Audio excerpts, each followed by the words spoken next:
Hello everyone, this is Gökhan Kılıçkalkan and here is Exceptional.E. Quick question, do you feel like the watch market suddenly changing every week? You are not wrong. I just went through Chrono24's 2025 market report with Fratello and big news. Gen Z is nudging the market in a new direction. I will walk you through the parts that matter if you buy, sell or just love watches. And yes, we will credit Chrono24 for the data, but this is my take for you. Let's go.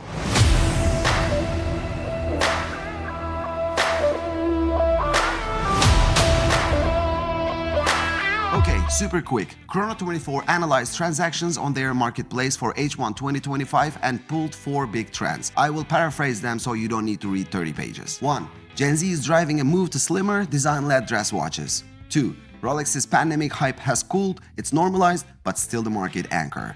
3. The mid-luxury segment is growing steadily. And 4. High-end houses like Patek and AP are more cautious, collectors are back in charge. I will unpack each of those and tell you what to do with that info. Let's start with the most fun bit. Dress watches are back, and it's not just nostalgia. It is Gen Z changing the taste map. Chrono24's data shows Cartier's share among buyers under 30 jumped from 1.7% to 6.8% over 7 years. That's more than a fourfold. Meanwhile, across all buyers, Cartier moved from 2.9% to 4.8% in the same period. That tells you Gen Z is disproportionately choosing brands with strong design languages like Cartier. Why? A few reasons. Slimmer silhouettes looks better on the smaller wrist, vintage dress watches are often great value, and Instagram, TikTok influencers are styling them as fashion pieces. Plus, Gen Z's buying split is interesting. They either go for affordable vintage-ish pieces, which are generally between 500 and 2,000 euros, or they splurge for haute horlogeria, which are more than 20k, not much in the middle. Personally, I love seeing young collectors make a statement with a Cartier tank rather than chasing hype still. It feels more personal. Now Rolex. The report says Rolex's COVID-era hype has cooled, and the brand has normalized back to pre-COVID market share levels. That doesn't mean Rolex is weak, far from it.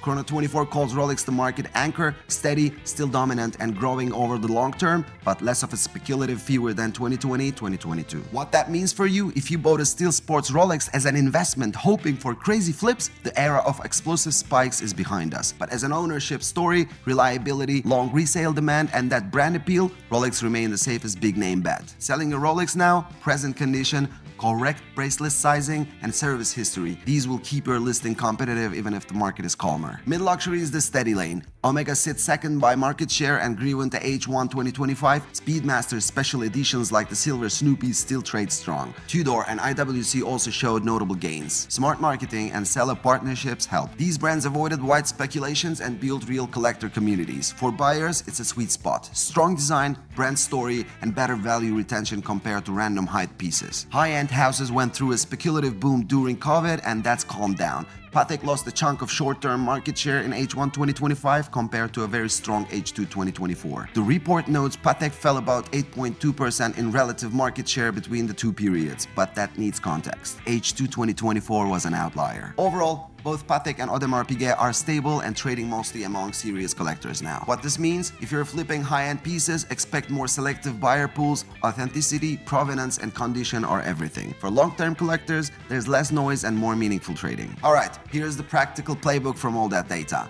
Buyers, if you want value and style, explore vintage or entry dress watches. For long-term keepsakes, mid-luxury pieces like Omega and Tudor are sensible buys. Sellers, highlight service history, correct photos, and be honest about blemishes. Buyers are getting savior. Flippers, be cautious with speculative high-end pieces. The market's calmer. You will win with patience, provenance, and condition. Dealers, diversify inventory. A mix of steel sports, dress pieces, and accessible vintage will help you ride the shifts between cohorts. So, 2 quick myths. Is Rolex dead? No. It's normalized, but remains the anchor. Are dress watches a fad? Maybe temporarily peaking among Gen Z, and H1 2025 shows a slight dip in Asia and North America, so watch this space. The report promises H2 follow-up. If you like that breakdown, hit like and subscribe. I will link to Chrono24 and Fratello H1 2025 report in the description so you can dig into the numbers yourself. I want to hear what you think. Are you buying dress watches or sticking with sports steel classics? Drop a comment, I'll read them. Big thanks to Chrono24 for the data, useful stuff. I'm Gökhan Kılıçkalkan from Exceptional.E.